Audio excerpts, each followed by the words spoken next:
Welcome back to the Resilient Life Hacks podcast. I'm your host, Elizabeth Myers, and today I'm here with our guest, Debbie Emick. She's the author of The Other Side of Perfect, Discovering the Mind-Body Connection to Healing Chronic Illness. She's also the co-creator and blogger at gobucketyourself.com. I love that name. And she's co-host of the One Life Live It podcast with her husband, Chris. They live in Colorado with 2 daughters and a dog and 6 chickens. And they love to travel and to hike and do outdoor things. And I am so excited to hear about your story today and what you have to share with us. Welcome to the show. Thank you. I'm just so grateful to be here and have this nice conversation with you. I really appreciate it. Yeah. So if you would take us back kind of to the beginning of your story, when I know you struggled with multiple negative diagnoses in health, and that led to depression and these kinds of things. Tell us about how you got there and what your struggle was during that time. Sure. So about 10 years ago, after the birth of my youngest daughter, I just never really recovered. I started dealing with some significant health issues that were impacting my life. And so that led me down this road of autoimmune disease diagnosis and treatment. And at one point, I was taking like 9 different prescription medications 3 times a day and feeling worse, like sick and in pain and tired and just wanting to feel better. And eventually I took back my power of my own health, like one small thing at a time, right? So I did switch doctors, which felt like a really big step for me. I started working on my own nutrition, what I was putting in my body. I started working on moving my body, decreasing toxicities in my environment, the products I use in my house and with myself.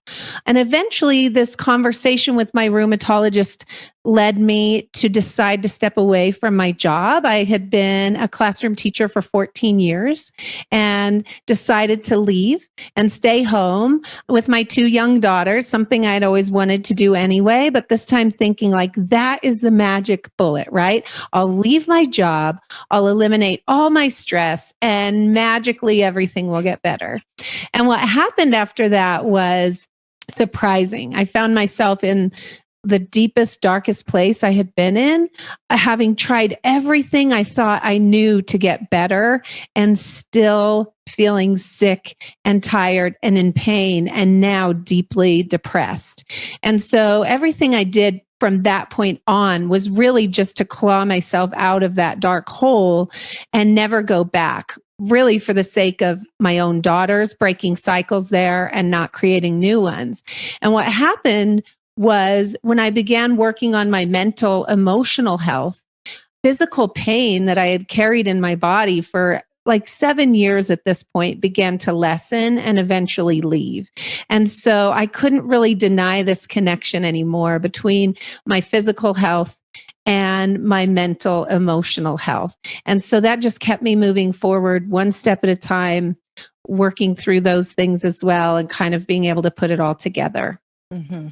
That's kind of a drum that I beat a lot too, is how we are all connected. I think too often we try to compartmentalize everything, especially with the modern way our medical system is set up of specialists of, everybody looks through this little lens.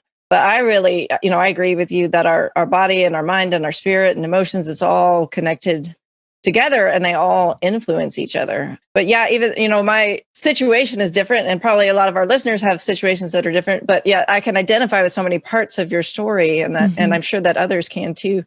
One thing that you mentioned a couple of times was, making a major decision, a major change, like to change your doctor or to step away from your job. Can you speak a little more to what that was like? Change is hard. How did you overcome that momentum and what enabled you to make the changes you felt you needed to make?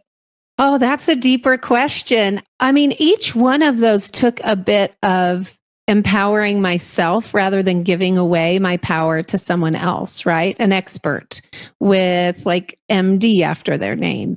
And so just empowering myself to switch doctors felt like a pretty big step in and of itself.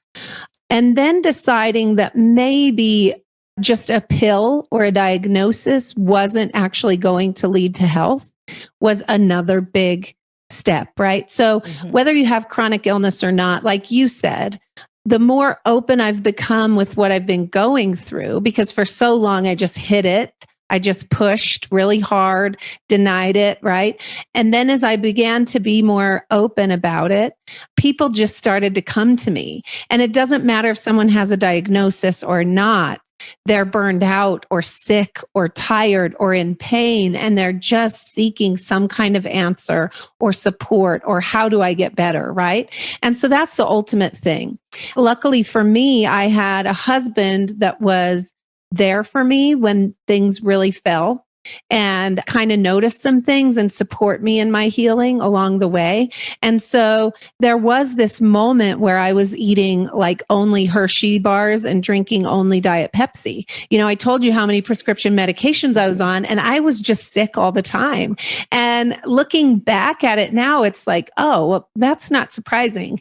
But at the time, I had a doctor that was like, your diet doesn't really matter. It doesn't really make a difference, right? And so my husband was like, I think let's try to do something here. And so that felt like a very big step, right? And in my mind, each time I did that, I thought like, this will be the magic bullet. This will be the magic bullet. And then, as you know now, it led to this very deep, dark place where I felt, just as bad. And I didn't know what else to do to get better. And so what working through my mental, emotional health helped me with, finally dealing with, addressing, acknowledging some trauma I had gone through in my past, also helped me recognize this coping mechanism that I had developed, or mechanisms out of self-protection, like a flawed sense of that, right? But it got me through what it got me through. Right. So I had become this perfectionist, people-pleasing woman.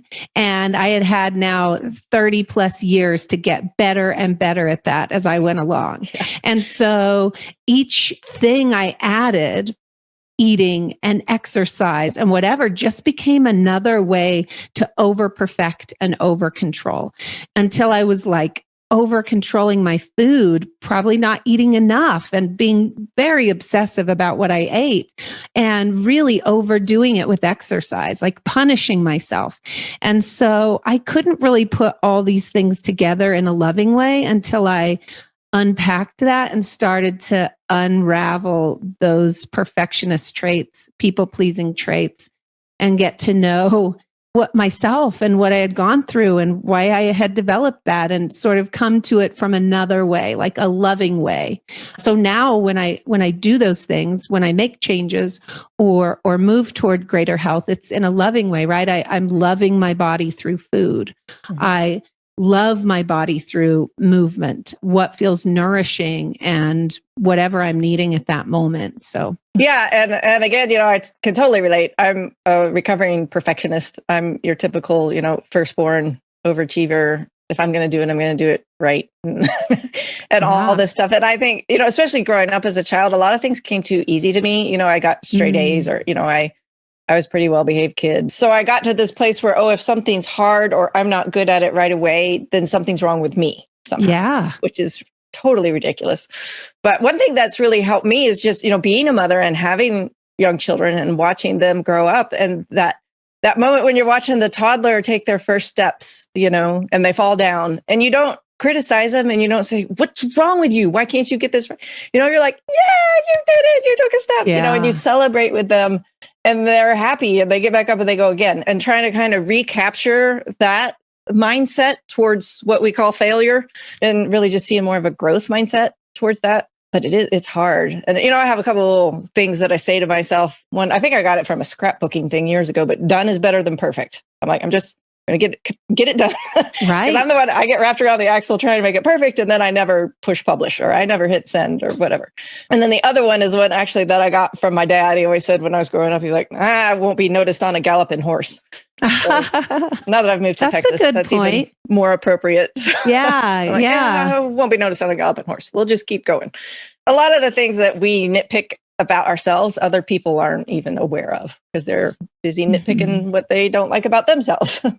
And that's a good point. Like it's good to imagine like what will the impact of this be a year from now? Mhm. If it's not, why are we spending time really over worrying? For me, it was more about what am I getting from trying to show, because obviously I'm not perfect. I never was. I never thought I was. But what am I trying to get from trying to show this perfect facade to the world? What am I getting from that? What am I getting from trying to make everyone happy and, do what other people want? Mhm. And so that was really important for me to be able to move back from that and come at life from a healthier way, a more conscious way, like where I'm not unconsciously acting out these perfectionist or people pleasing traits. And another question might be like, this was my coping mechanism because it was very societally acceptable. It made me a hard worker. It made people happy. But what if my coping mechanism was alcohol or anger or, would that have been okay? And so just as important for my health and the health of my family as if my coping mechanism was something much less societally acceptable, it's important for me to get to the core of that so that I can get to the core of who I am and why I'm here and how to show up in the world and for my family. So I'm not unconsciously creating other perfectionists or girls who have different coping mechanisms because their mom pushed her perfectionism on them. Yeah, exactly. And that's so eye-opening when we see that kind of thing then happening in our kids. And I try to be deliberate about it when I notice it, when they're getting upset about something that they're not getting right the first time. I'm like, it's kind of hypocritical of me, but I'm trying to make them, better than I am. But just to say, it's okay. Yeah. Nobody gets it right the first time, and you're not supposed to. That's just, you just keep practicing and you keep trying and you learn. But I'm trying to be more deliberate about instilling those kinds of approaches towards learning and messing up and learning, and that getting better at something is a process where we can enjoy the progress rather than beat myself up if I don't do everything perfect all the time, the first time. I mean, we're all just big kids. We're just running around in these big kid clothes, Right. And so I think for me, like true healing and change at first was for my daughters because I couldn't find a worthiness within myself. Mm-hmm. But the more I stepped toward that, the more I was able to eventually, just for lack of better word here, love myself, find my own internal worthiness. And so we all have these little kids in us that we can't really get to adulthood without going through some kind of thing that we need to be resilient through, right? And so if we can find that inner child, that little kid within us and learn to show that kid the same love that we would show our own children, we can come at whatever our roles are that we show up at as in the world from a much clearer, conscious, aware place where, we're not just acting out trauma or things from our past. Yeah, I love that. I catch myself in my inner thinking, saying things to myself that I would never say to another, to a friend, to my child, to the neighbor's child, and just to put that check on myself of, if I'm not going to talk this way to somebody else, I have no business talking that way to me either, but that's hard because somehow, we get those tapes stuck in our head. And if for me, it was really just being deliberate about taking control of my thoughts, because if I just let them run amok, they go all kinds of crazy places. Yeah. So it's just learning to be deliberate about what I think about, but also what I tell myself internally.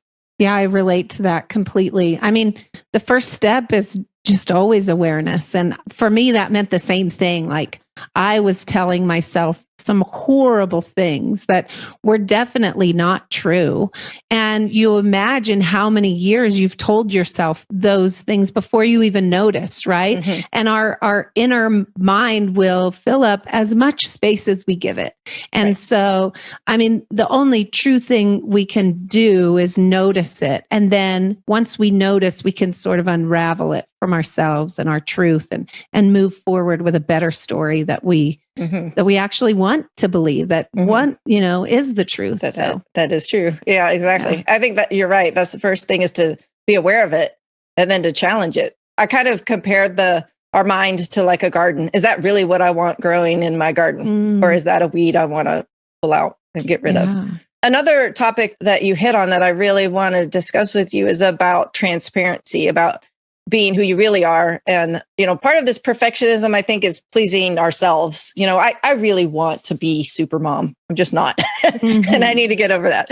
But there's also this aspect of pleasing others. And, especially as a caretaker in our home, it's a big part of my job is to take care of other people. But when that crosses over then into pleasing others and losing sight of, well, what is it that actually pleases me, or what is it that I want?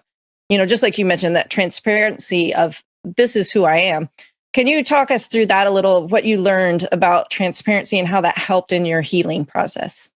Yeah. I mean, the first realization was that I didn't know who I was authentically. I had shown up in the world as who I thought other people wanted me to be, what I thought other people needed for so long that I really found myself in this place of just, I guess maybe at 33, 34, just saying like, I don't even know who I am. How am I this old? And I don't even know what I want. Right. And so, like we've touched on already, the first step is just awareness. And then I did have, someone in my life that I could be open with about this and what I was going through and ask for support.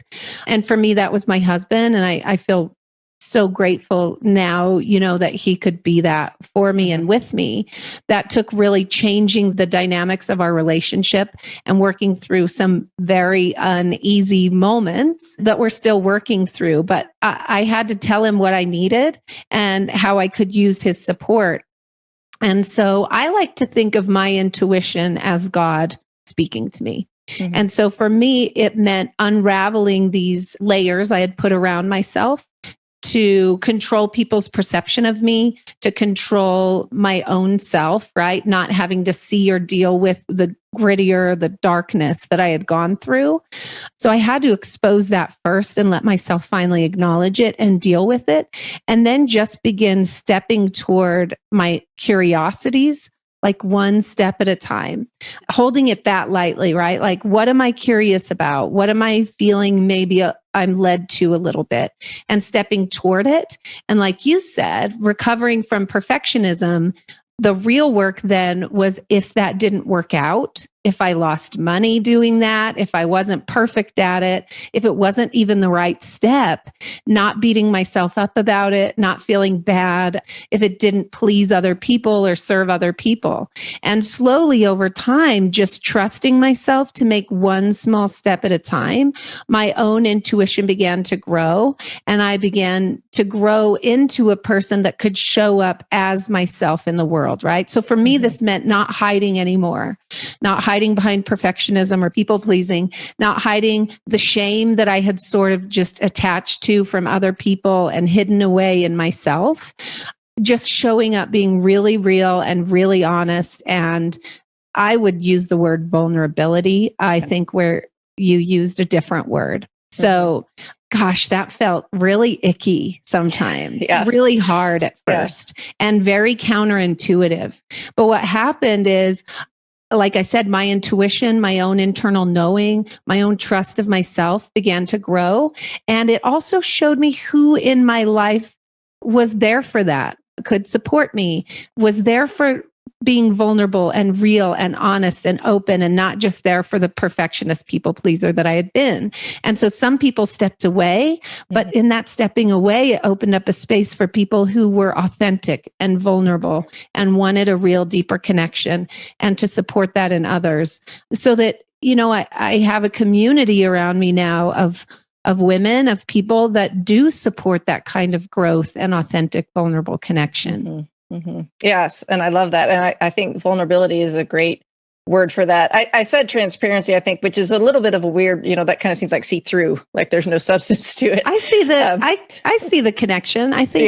Yeah. But I struggled very much with that when I was struggling with depression. I threw up the facade on the outside of I'm okay. Everything's fine. Yeah. I'll figure it out. I'll work it out. I'll press on. And, even now as I'm much more open about my dark times today and talking with people because I want to help other people and I want to tell other people it's okay to not be okay, because I've been through those times and that delayed my healing so much by denying it, by trying to deal with it myself. And so now that I am more open about it, people will come to me and say, I had no idea you were hurting that bad. And I was like, well, because I didn't let you know, because I was trying to carry it alone. And we're not meant to do that. We're not meant to handle that kind of burden. So I love the community that you describe of just a group of people that you can count on to be authentic and to be okay with your authenticity. I kind of just sum it up usually in the word mess. My life is messy. Yeah. My initial blog, the tagline was life is messy, God is good. It's going to work out. It's okay. I have a big help to overcoming my hurdle of perfection was having 8 children and homeschooling them. Oh, there's always a mess and a noise and a thing going on and a squabble and but it's our life and it's fun and it's those are signs of life and of growth. If it were neat and it were quiet and it were calm, there's not a lot of life happening in there. I know. Of like in the winter and the snow, you don't really see the life happening. But right now it's spring where I am and things are busting out all over the place. And that's just a sign of life and growth. Yeah, that's hard to remember in those loud moments. I homeschooled my youngest daughter. I homeschooled both at a certain time, but yeah, it's all a gift, right? And including the depression now, which even at the time, I probably never would have given it that word.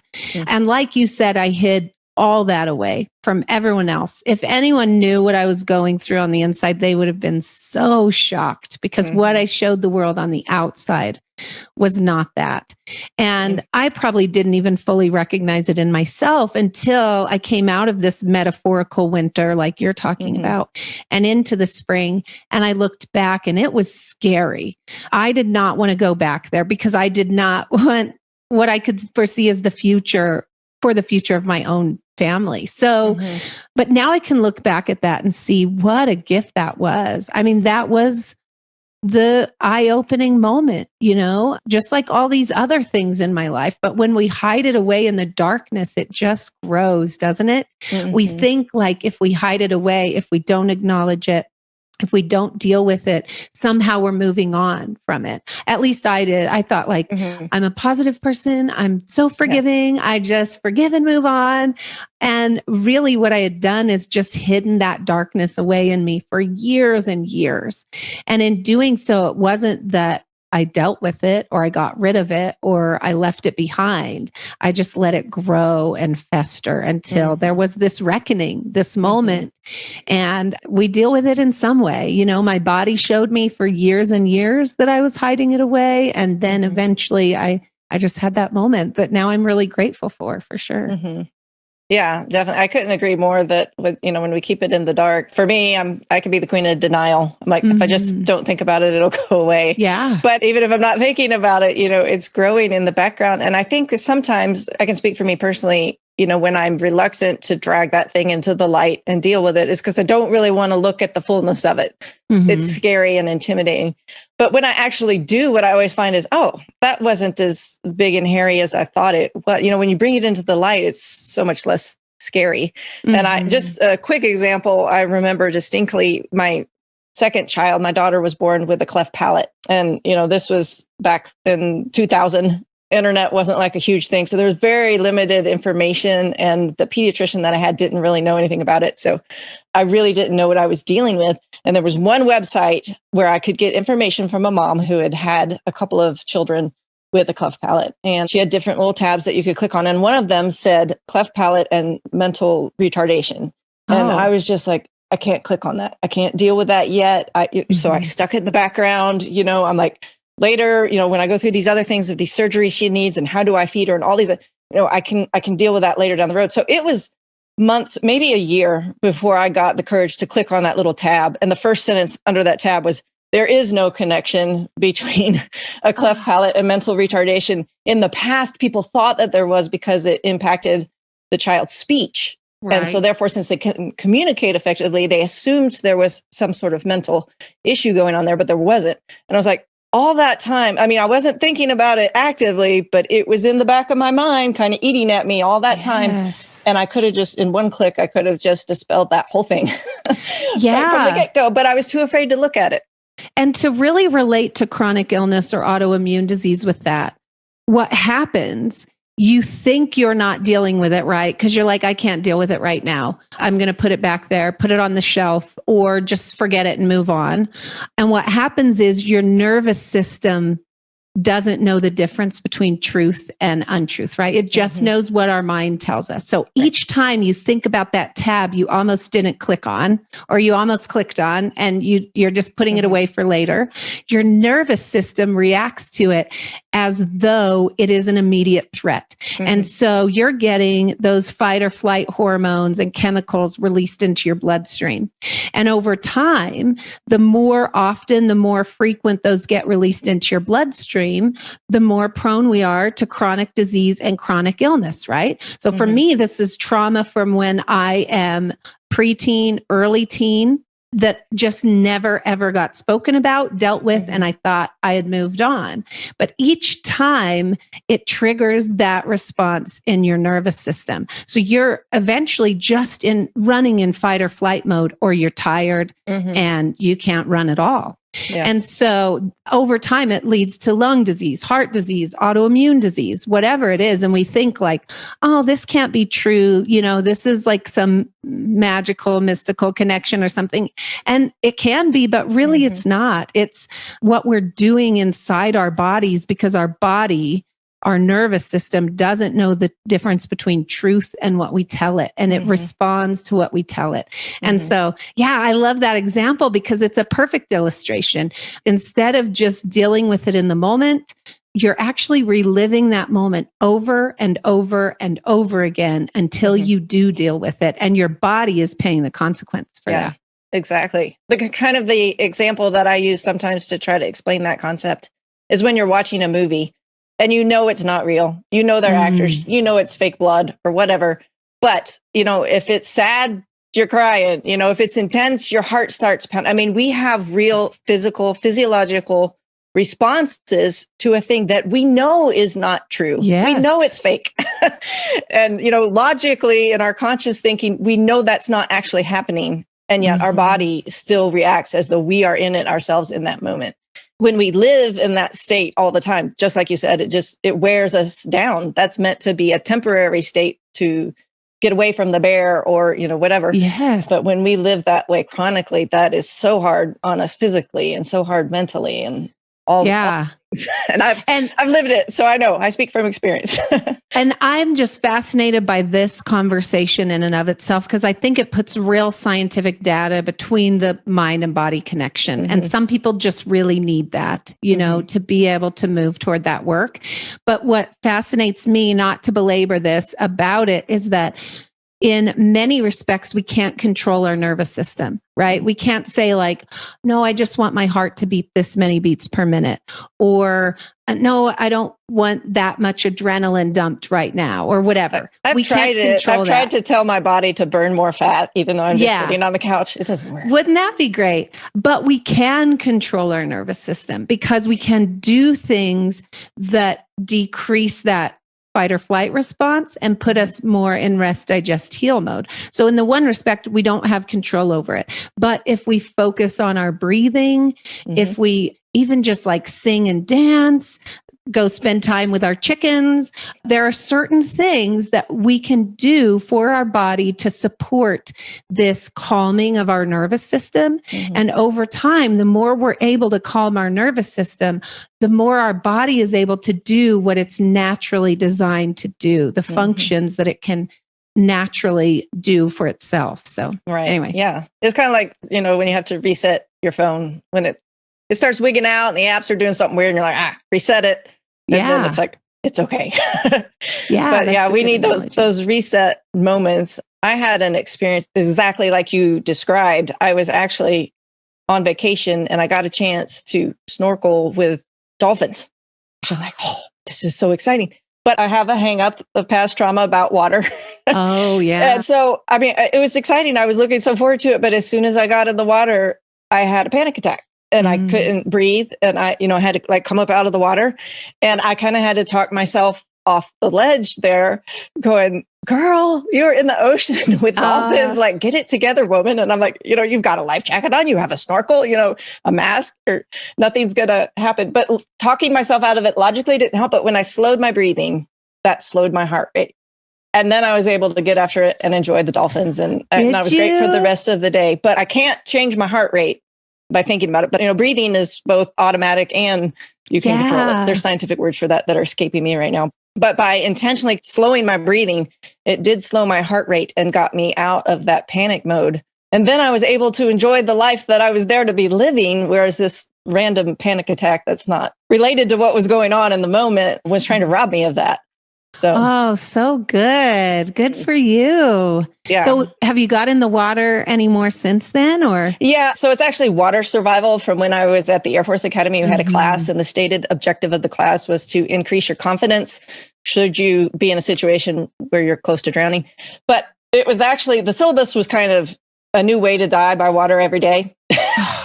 I was fine in the water before that. I can swim. I'm a decent swimmer. I'm not great. And so sometimes I'm fine, but every now and then it will just pop up of, this is a panic situation. I don't know if you do, but you'll have nightmares sometimes of like you're a kid and you didn't study for the test, or you can't get your locker open, or, these ridiculous things that we still dream about sometimes. Mine is always somebody's telling me to get in a pool, and I know if I do, I'm going to die. And I always wake up before I get in the pool. Oh my gosh. You're still holding that for sure then, I know. aren't you? It's so crazy. And logically, I'm triggered. Like, it doesn't make sense. But, there's just that emotional thing to it of it doesn't matter in the water by people. And now it's. Yeah. I mean, honestly, it doesn't matter. Like, you have an emotional memory. So what's true or not true, it doesn't really matter. It's just that emotional memory your body holds, right? So trying to say like, well, this isn't logical really doesn't help at all, does it? Right. I mean, it didn't help me at all in that moment. It was concentrating on my breathing is what was able to bring. Otherwise, I would have had to just get out of the water and sit in the boat and watch other people swim with the dolphins. That's so good. That would have been disappointing. Yeah, for sure. Because I really wanted to do it. So, yeah. Well, that's great. Thank you so much for sharing your story with us and for being vulnerable and being real. There's just such healing with that in yourself. And then that encourages others to bring their stuff into the light, to step out in the light and to deal with these things. And I thank you for your courage and for your bravery, for your honesty and sharing all that, because that message will help so many others.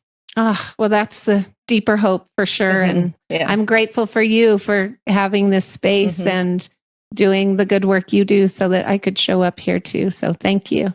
Yes, definitely. I know that our listeners, many of them will want to connect with you. So tell us a little bit more about your book and your podcast and your blog and all the places where they can connect with you. Sure. My book is a lot about everything we've been talking about, really going back into my past, into this really wild place, and then going through this trauma and realizing how that's connected to my chronic illness now as an adult, and being able to unravel all of that into this sense of health and healing, freedom, better living.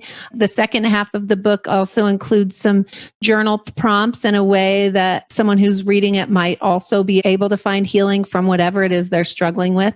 That is available. It's called, as you mentioned in the introduction, The Other Side of Perfect, Discovering the Mind-Body Connection to Healing Chronic Illness.